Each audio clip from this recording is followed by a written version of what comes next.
Oke teman-teman, gimana untuk perkembangannya kasusnya Bapak Hasto Kristianto? Yang kemarin Bapak Hasto Kristianto bersama timnya telah mendatangi atau memenuhi panggilan KPK untuk dimintai keterangan. Bapak Hasto telah menjalani pemeriksaan selama kurang lebih 4 jam. Selama 4 jam itu Bapak Hasto telah menyelesaikan pemeriksaan, dan Bapak Hasto keluar dari gedung KPK dan menemui para media atau wartawan dan sambil senyum-senyum. Dan Bapak Hasto bersama timnya akan melakukan pra-peradilan di pengadilan negeri dan akan menyurati KPK. Nah, untuk masalah ini, kenapa KPK kok tidak menahan Bapak Hasto Kristianto? Oke teman-teman, supaya teman-teman tidak penasaran dengan videonya ini, dan video ini dibahas atau dikomentari oleh teman kreator kita, yaitu Opung Parbilak. Inilah keseruan Opung Parbilak membahas dan mengomentari tentang videonya. Oke teman-teman, mari kita lihat dan kita tonton videonya. Orang-orang sudah mulai berteriak, "Pung, mananya Hasto nggak jadi ditahan? Mana ya nggak jadi, rupanya si Hasto ganti baju warna oranye." Itu dari sebelah sini. Dari sebelah sana mengatakan, "Mananya nggak bisa, rupanya kau buktikan kata-katamu. Katanya Hasto pasti ditangkap."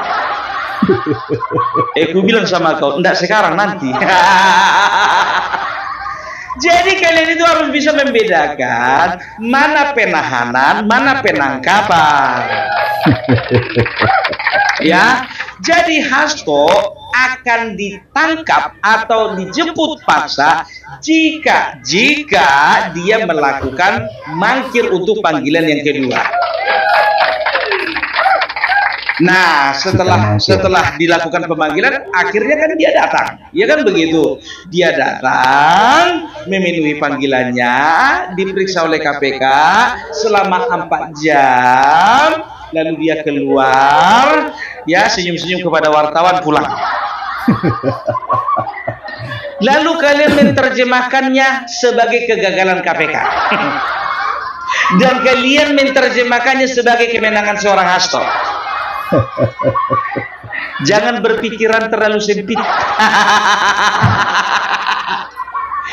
Beda menghadapi maling ayam dan beda menghadapi seorang politisi. Apalagi dia itu sekjen.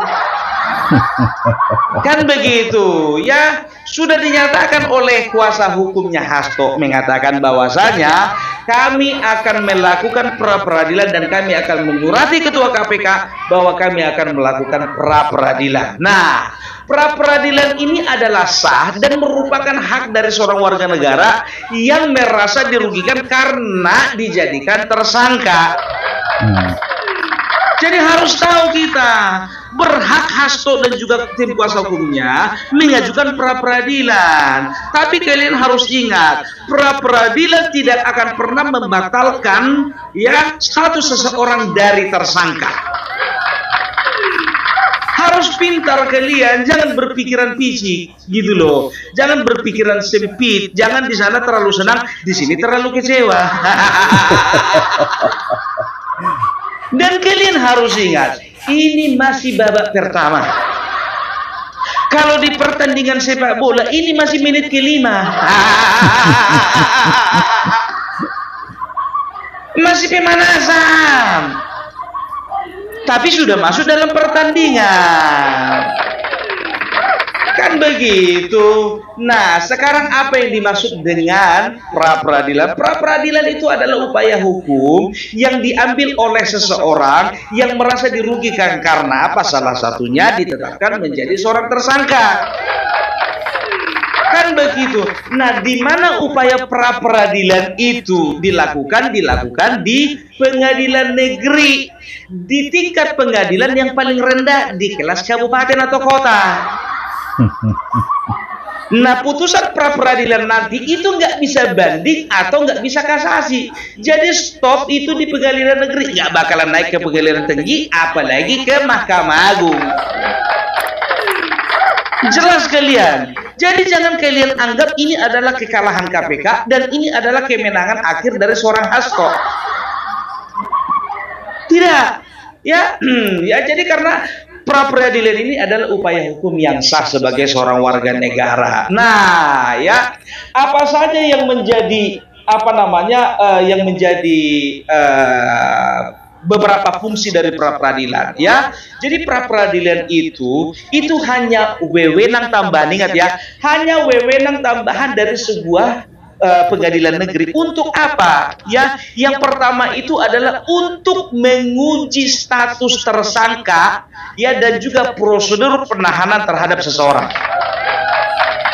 Jadi yang pertama itu untuk menguji status tersangka seseorang. Setelah itu apa lagi yang diuji? Ya, yang kedua itu fungsinya adalah, ya, memeriksa kelengkapan administratif tindakan upaya paksa oleh aparat penegakan hukum apabila terdapat upaya paksa.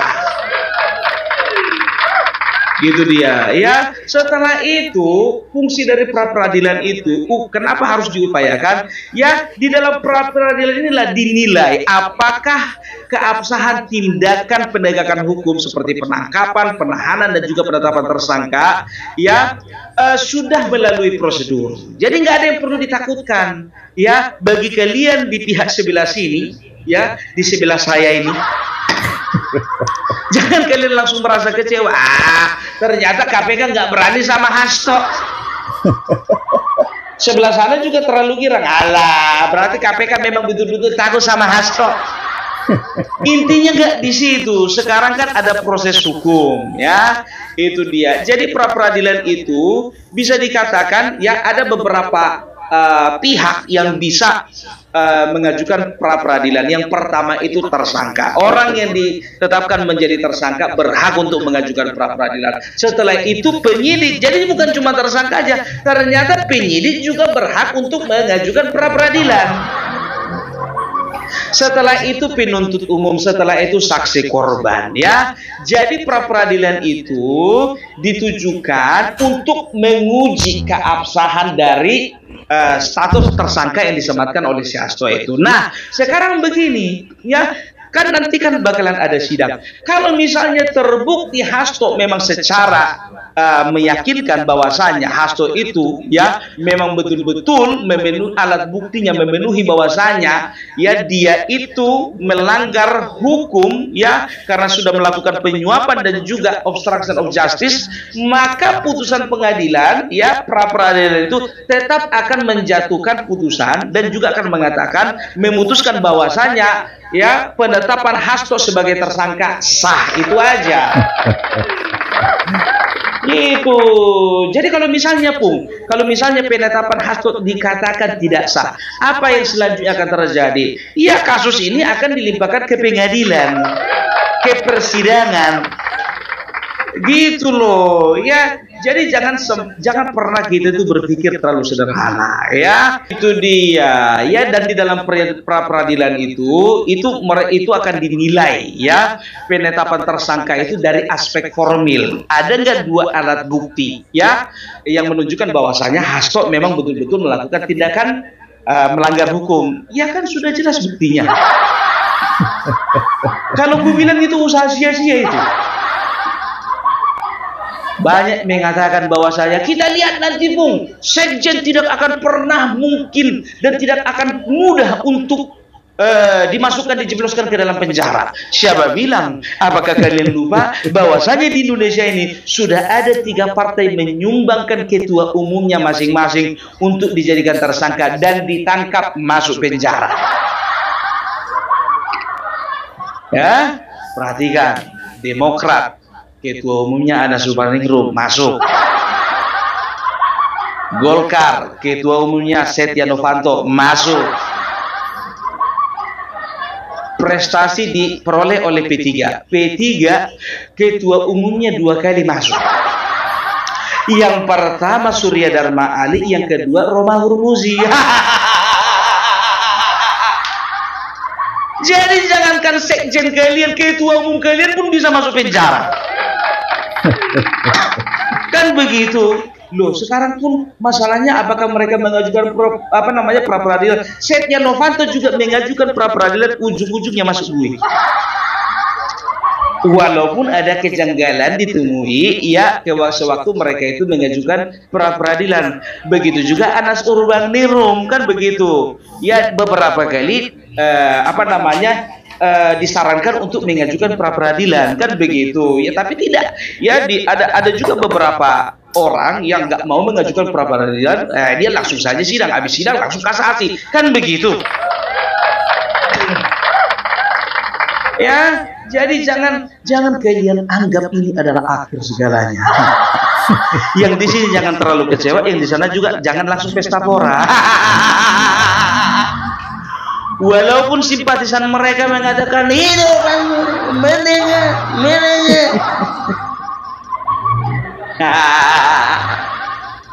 Ya, udah ku bilang ini masih babak pertama, menit ke-5. Ya, kita akan lihat bagaimana. Ya, ini bakalan seru, Karena apa? Ya, karena biar tahu kalian ya. Sampai sekarang pun juga, ini kan target utamanya Harun Masiku, kan begitu. Ini akan digali lebih dalam dan lebih dalam lagi, di mana keberadaan Harun Masiku. Apakah masih hidup atau tidak? Tahu enggak kalian, jujur aja gue bilang ya, setelah diamat-amati ya, setelah aku amat-amati beberapa orang pengamat, paling enak jadi pengamat, paling enak, tapi paling enak lagi mengamat-amati pengamat. Ya, pengamat sini mengatakan bahwasanya ya seorang Harun Masiku itu kemungkinan besar masih hidup. Karena apa? Karena dia ini sedang dipelihara, ya, dipelihara oleh orang-orang yang ada kaitannya dengan kasusnya. Kayak mana mau dibilang, mau kerja nggak bisa, mau ngojek online juga nggak mungkin. Kan begitu, terlalu muncul ke permukaan. Mau ngemis gengsi, kan begitu. Jadi bisa dikatakan ini disembunyikan ya. Kalau gue bilang kalau seorang Harun Masiku tidak akan mungkin dia itu buronan menjadi buron tapi swadaya. Tahu kalian buron swadaya? Buron swadaya. Buron swadaya itu adalah buron tapi dia itu menghidupi dirinya sendiri. Nggak mungkin itu. Buron swadaya. Apalagi ada orang-orang besar ya yang tersangkut paut dengan kasusnya Harun Masiku ya, sudah pasti bisa dipastikan dia ini diamankan. Sekarang masalahnya ya kan, Hasto ini kira-kira tahu atau tidak? Kalau berdasarkan penyelidikan katanya tidak tahu, pengakuannya tidak tahu, ya kan gitu. Tapi menurut akal sehat kita nggak mungkin dia nggak tahu. Sedangkan yang menyuruh si Harun Masiku untuk melarikan diri kan juga dia. Ya kan? Itu dia. Tapi ya setelah ku amati pengamat sebelah sana, ada juga yang mengatakan bahwasanya ini kalau seperti ini ruwetnya, ini bisa kemungkinan ini yang namanya si Harun Masiku ini kayaknya sudah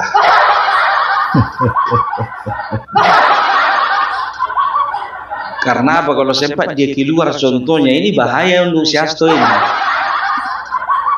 Kan begitu, dan juga bahaya apakah mereka mau mengambil risiko. Kecuali ada salah satu pihak ya yang menjamin keselamatan dari seorang Harun Masiku, dan Harun Masiku bisa nggak menjadi justice kolaborator. Nah ya kan, nggak tahu juga karena dia sudah ditetapkan menjadi tersangka. Yang namanya justice kolaborator itu nggak tahu lah aku ya, menurut hukum bisa nggak setelah orang dijadikan tersangka jadi justice kolaborator seperti si kasus kemarin itulah ya kan. Nggak tahu juga ya, atau mungkin ada juga yang menjamin bahwasanya pokoknya yang penting kau ikuti kata-kataku, jangan pernah takut dengan ancaman mereka, yang penting keselamatanmu dan keselamatan keluargamu kami jamin, yang penting kau bongkar semuanya. Kalau itu yakin aku bakalan keluar dia. Itu kayak mana pun, karena nonton juga film-film detektif. Iya kan? Itu dia hanya sekarang. Sekarang ini sudah terlanjur loh, karena apa? Udah 5 tahun, udah 5 tahun. Nggak nampak batang hidungnya. Gitu dia, banyak kok kemarin-kemarin itu yang ya di negara lain sih, ya kan, yang kasusnya hampir mirip-mirip menghilang. Ya menghilang atau dihilangkan nggak tahu juga kita. Gitu dia, ya. Jadi nggak ada yang perlu kalian perdebatkan lagi, biarkan ya. Tanggal 21 Januari nanti ya, Hasto itu akan mengajukan,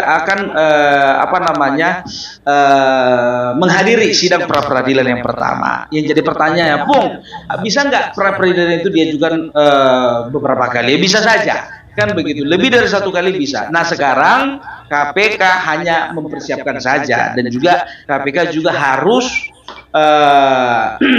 dibilang bekerja keras kali nggak sih?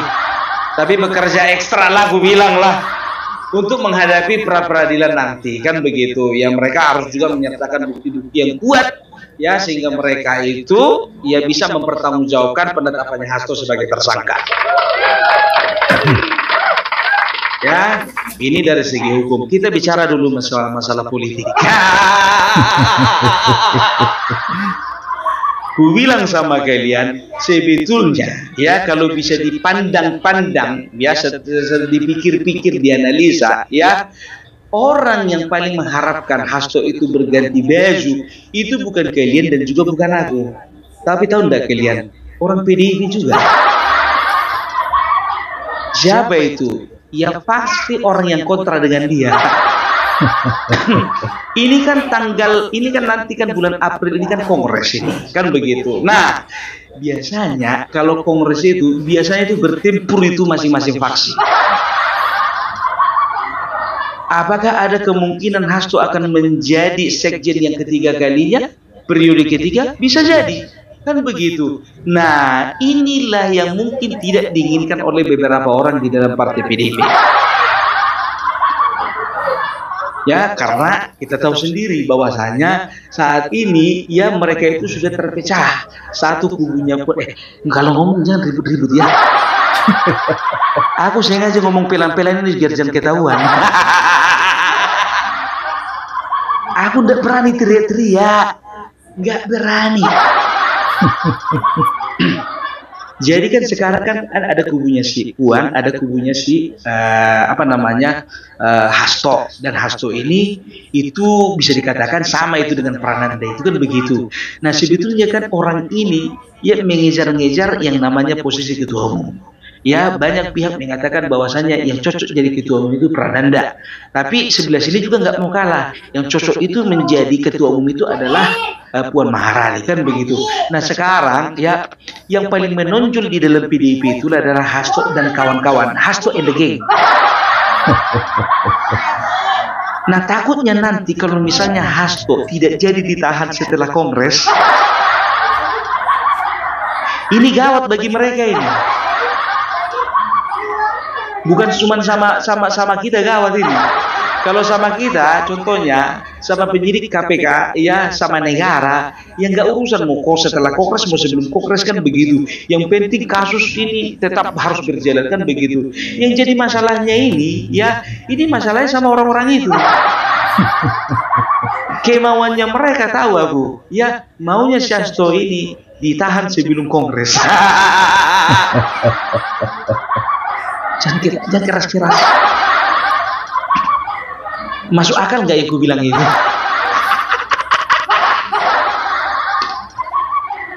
Masuk akal kan? Itu dia ya. Kayak gak pernah aja kalian nonton film Mahabharata.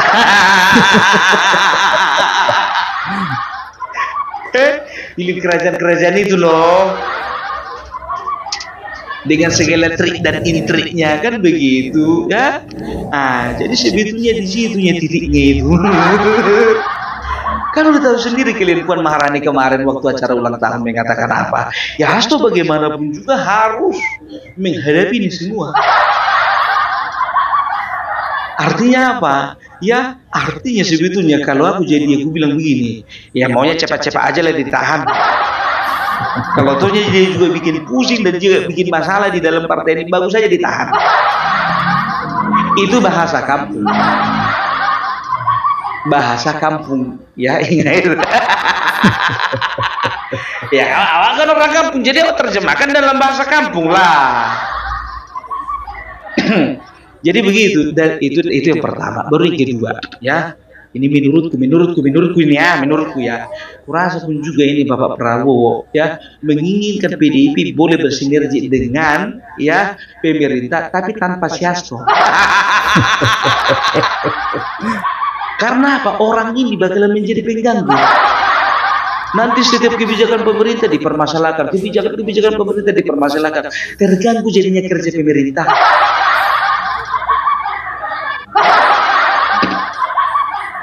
Jadi bisa dikatakan ya Bapak Prabowo dan juga pemerintah itu sebetulnya mereka itu sedang butuh ketenangan. Gak berani aku ketawa kencang-kencang bah.